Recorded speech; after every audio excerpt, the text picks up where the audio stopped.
When I was asked to speak today, thank you Cosmo, I thought what an opportune time to actually just balance a few things that I've been thinking about and experiencing and seeing when I'm working with a lot of women. I also do a lot of work with entrepreneurs. It says they're self-starter. I have my own ventures, side hustles. So for those who have a 9 to 5 and also have a side hustle, I'm representing you today. Thank you. It's not an easy one. So my entire talk is balanced on this idea of your personal brand and your business brand. And it's going to be very important that you know both. And for entrepreneurs in the room, it's a very important aspect of your business as well. Okay. You will feel like you have a lot of questions. You'll feed those to Cosmo. I'll be more than happy to answer anything that you want to know afterwards as well. Okay. These are my scribbles and my notes. I share them as they are, so you can sort of see my thinking pattern. Where I come from, we start everything with a story. The stories I'm going to tell right now I'm using the Iceberg Model, basically talking about what people are going to see because it is social media, and then below the iceberg, things nobody's going to talk about because that's your inner workings. And the reason I split it that way is your inner workings are always interrupting the top of the iceberg. And you never dig under, you're always trying to fix the top. You're going to need to work on below the iceberg very soon. So, personal brand and inner brand. In the middle there, I said, mind your business brand and your personal brand, and I'm going to go through each one of them, and then it's a loop because it repeats. It's not an exercise you do once, you keep doing it. All right, so the first start is why you are doing what you do and why you are entrusted with what you're doing. Since this morning, everybody's been saying the following words: know your purpose, be authentic, bring yourself to the table. Those things are not frivolous. What everyone's trying to tell you is that what we see on the outside is a manifestation of who you are inside. And because we don't spend enough time on that, we kind of write something that sounds nice. So I will say, I want to be known as a public speaker so I can stand up here and talk. But until I've worked through a few things that are about me, why am I speaking? Why do people need to hear from me? It's important to do that work because until you know my journey and where I've come from, you're not going to know why I qualified to stand up here. And I don't mean like a degree. I mean that when I was young, my mom put me in a pageant. So I was a pageant baby.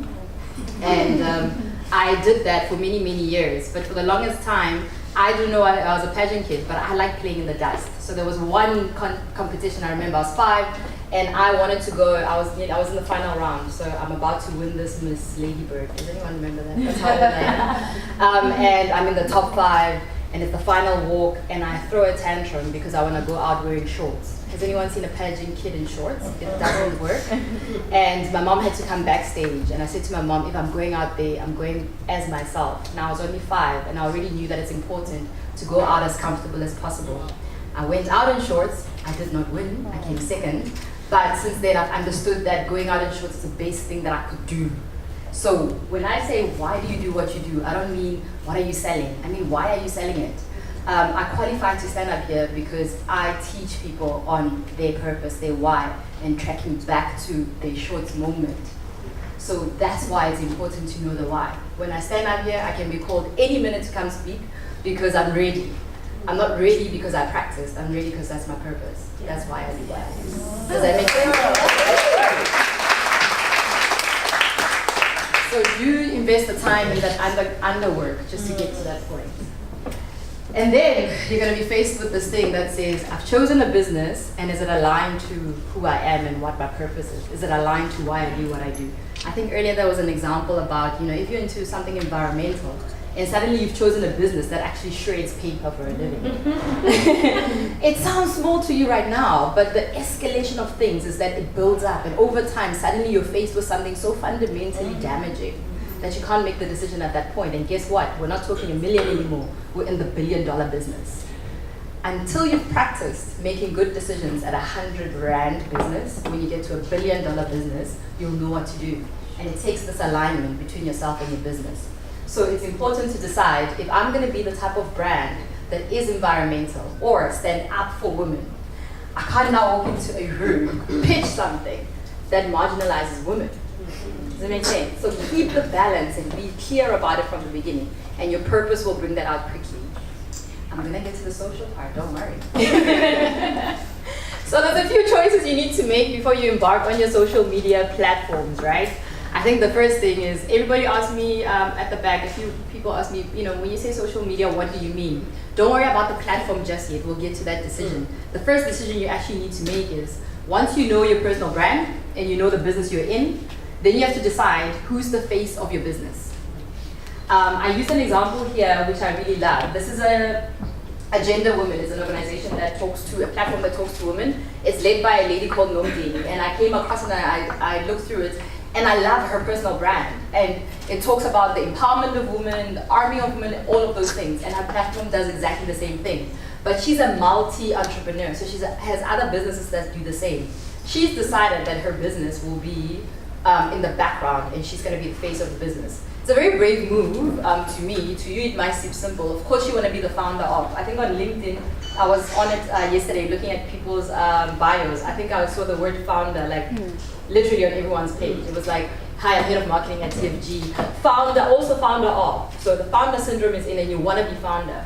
But when you choose to be founder as a lead, it means that people are going to see you continuously as the business. So everyone sees Lauren as the business.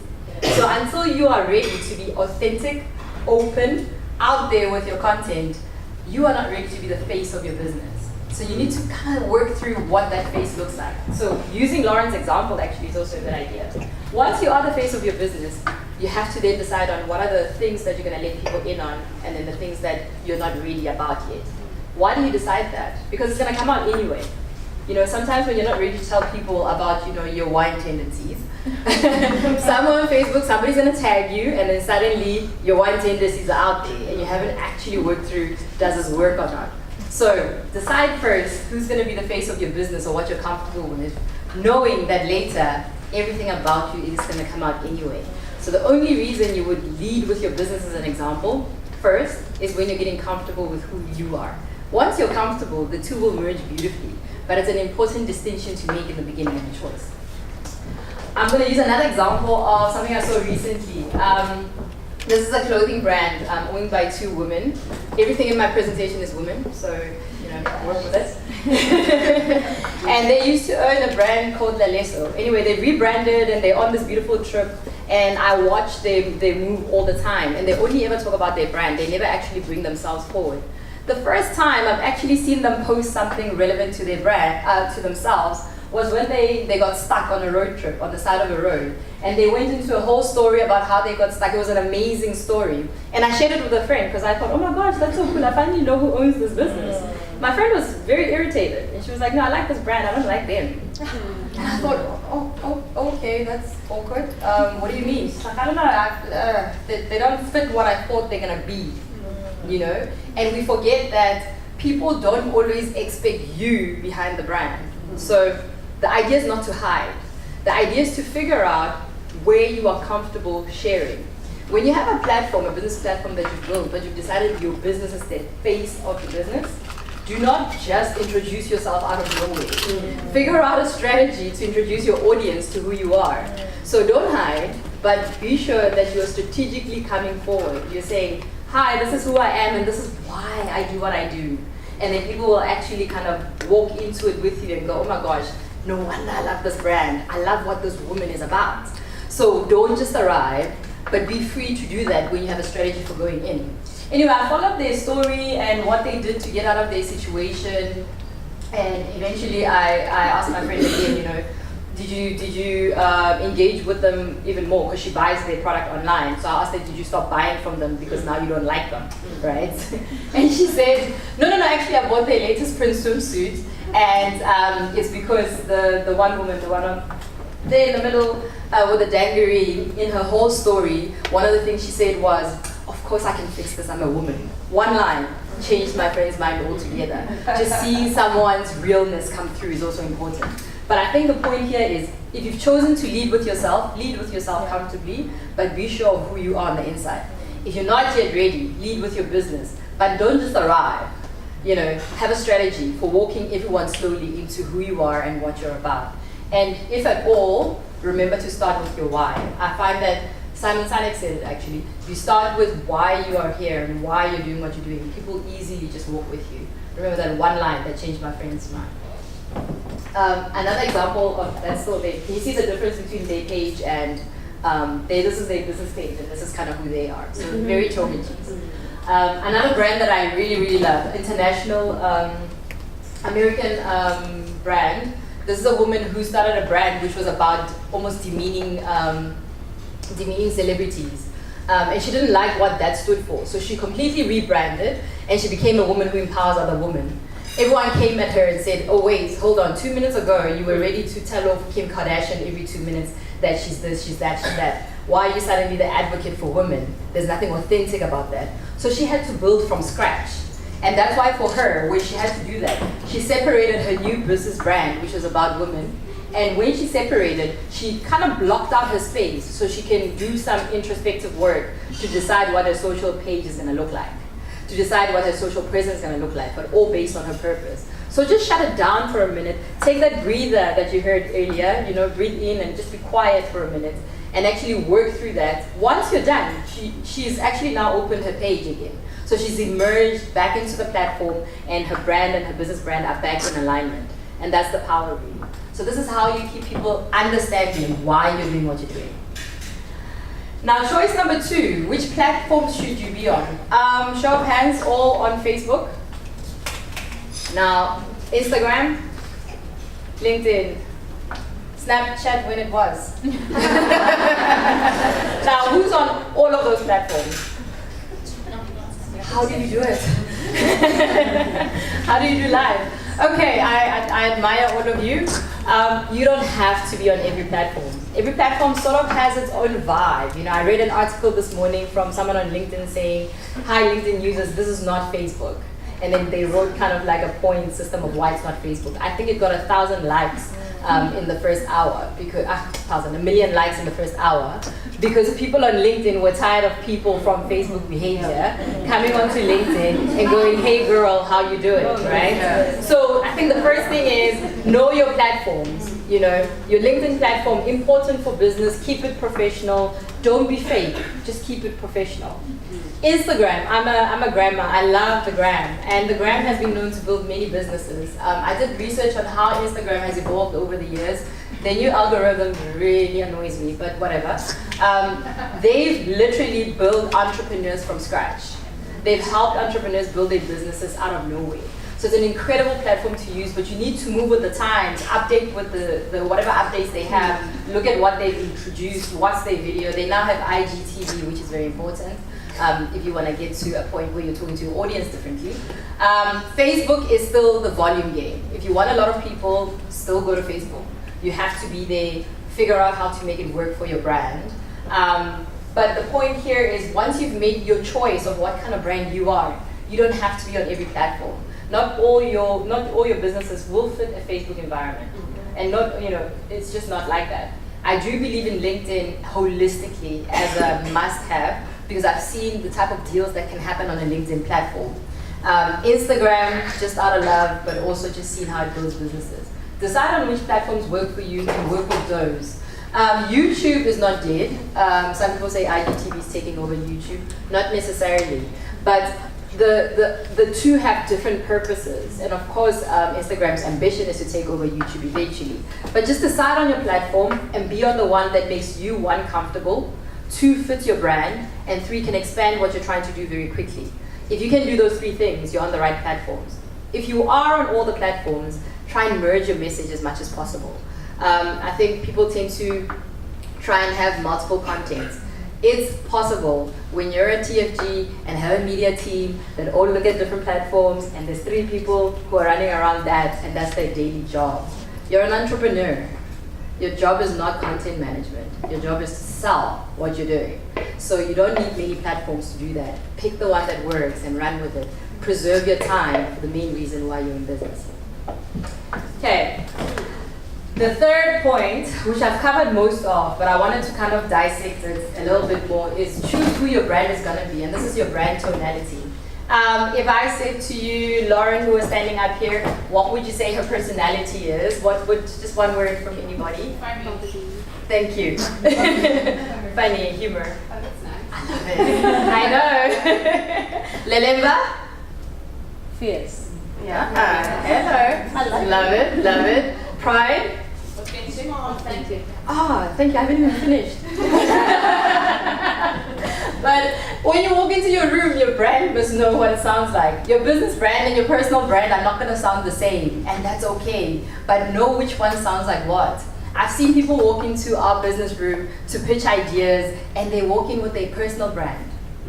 And they have their tonality of the personal brand, but they're actually there to talk about their business brand. And they miss that opportunity to actually land the point. I'm not saying leave your personal at home. I'm saying merge the two, but lead with your business brand and know which one is leading. This is really simple. Under the iceberg, who you are. Over the iceberg, what people see. When you walk into a room, who's leading? When they lead, how does the last one follow? So just keep that flow and keep it consistent. That's how you gain an audience actually on many platforms, because people are following you the same way your friends are. Your friends follow you because you have a certain personality, you do certain things that make them feel good, and you're authentic about it. That's social media as a whole. Okay. The reason I split it this way is for you to, when you get the slides, to do the exercise in chunks. So chunk it out and say, why am I here? How do I do what I do and what do I do? Do it for your personal brand and then do it for your business brand. And then try and merge the two and see where they meet and then see where they diverge. And then start making decisions about what's going to lead. The idea is not to hide. It's just to come fierce with the thing that you want to lead with. And then lastly, in the choices department, make a choice that if you know your brand, you know what it's about, you know what you're going to lead with, how you're going to tell the story. We all have mini stories, but the thing is with the elevator pitch, you can't tell everything at the same time. With social media, you can, over time. So decide how you're going to chunk your content in such a way that you're telling a congruent story from beginning to end.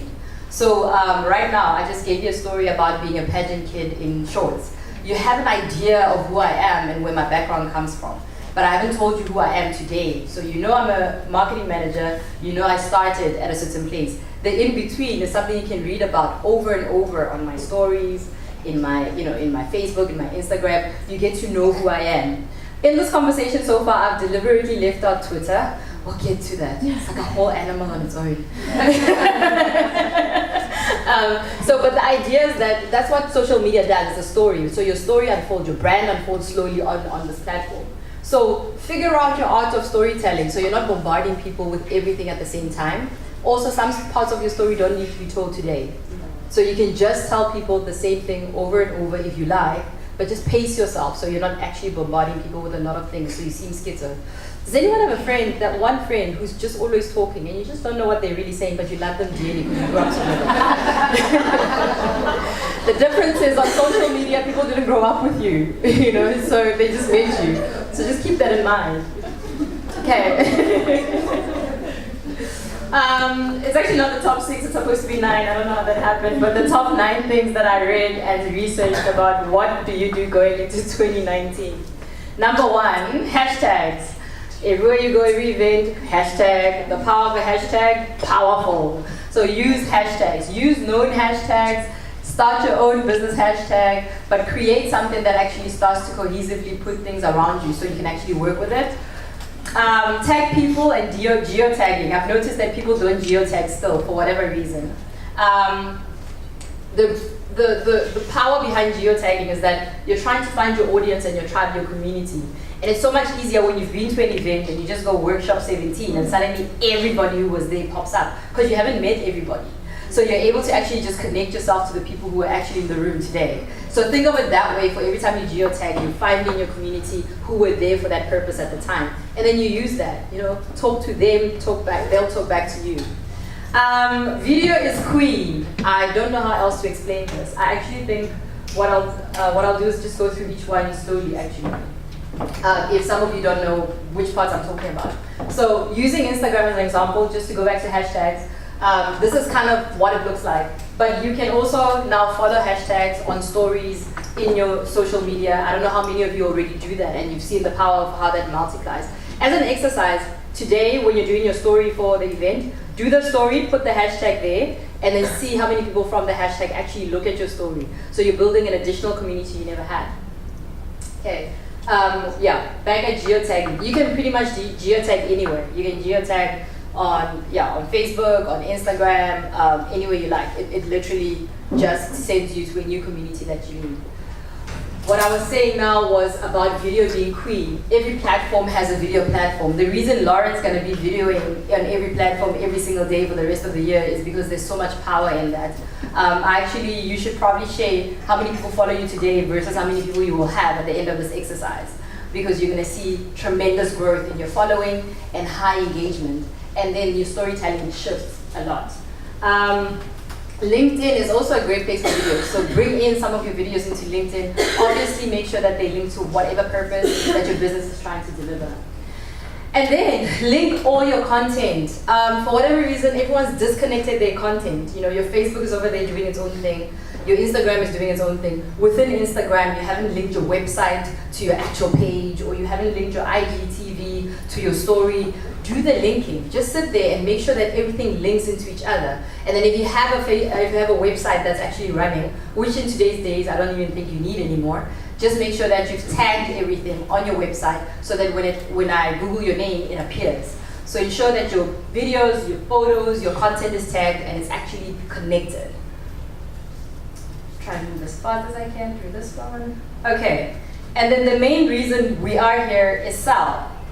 Sell what you have on your platform. It's a great storytelling platform. I know you want to tell everybody how you got there, how you started working on this and that, but the point of being there is to sell. So link your product, if you have a product, onto your pages. There's so many ways of doing it now. I mean, if you read up on what Instagram updates that they've created, tag it into your posts so that it's there. Leave your website on every single platform so people can find it. There's nothing more frustrating by like seeing something that you love and then going, where can I get it? Where can I get it? Your attention span is so short. After you say that, you're on to the next page. If you do that, everybody else does that. So just make it easier for people to find what they're looking for. This is one of my favorites, Waylands. Apparently you should say Waylands. And then remember to talk to your community. So in between you're selling, because if I met somebody who just constantly said, I have this, come buy this, come take this, do you want this? I'm not gonna have an engagement with you. We're not friends anymore. I'm just gonna log off. To stay connected to people, talk to them. You know, the social is a private space, but it's also a public space, so it's personal. It's like having a journey with one person. So make sure that in between, you're having those conversations and you're not talking to people or at them. You're not talking at them, you're actually talking to them. And you're receiving their feedback and you're referencing their feedback. If you've been on stories, you'll see they'll say, do you want to ask a question? Or how much do you love this? Or is this hot? Those interactive mechanisms to make sure that you're having a full conversation with someone, use them, it's important. And then, as a last step, measure and repeat. All of you on your business accounts, I would encourage you to literally subscribe to the business account. Make sure that it's linked to your Facebook so you can get the insights. It'll tell you who's following you, what country they're in, what they're interested in. It nowadays shows you what your competitors are doing, so you can actually track what other people are doing, which is great. And you can actually look at all those stats and decide for yourself where you want to go. Measure and repeat. When I say repeat the things that work, if something's worked for you, do it again. Don't be innovative all the time. The business cycle is actually really simple. Something that works really, really works. So go for it. If you don't measure, you won't know how far you've come. Likes are not a good measure of anything. They're a good measure of how many people saw what they saw, probably liked it for whatever reason. Engagement is where you want to be. That's where the game is at. And by engagement is, what feedback have you gotten? Have people spoken back to you? If they haven't, ask questions. So all the platforms are now designing themselves around this two-way communication. So make sure you use it so that it's congruent with everything that you say. So I think that's me for today. But just if I leave you with nothing else, remember the iceberg. You have two brands to manage. One is your own, the other is your business brand. You have the top and the bottom of the iceberg, what people see and what you have to work through. You have to decide who's leading. Are you leading with your brand, or is your business brand leading first? And when you get there, you want to start talking about why you are there first before you talk about what you are doing there. And from a social media platform, make sure everything's linked and tell a story slowly and consciously so that everyone understands why you want to achieve this thing and goes on the journey with you.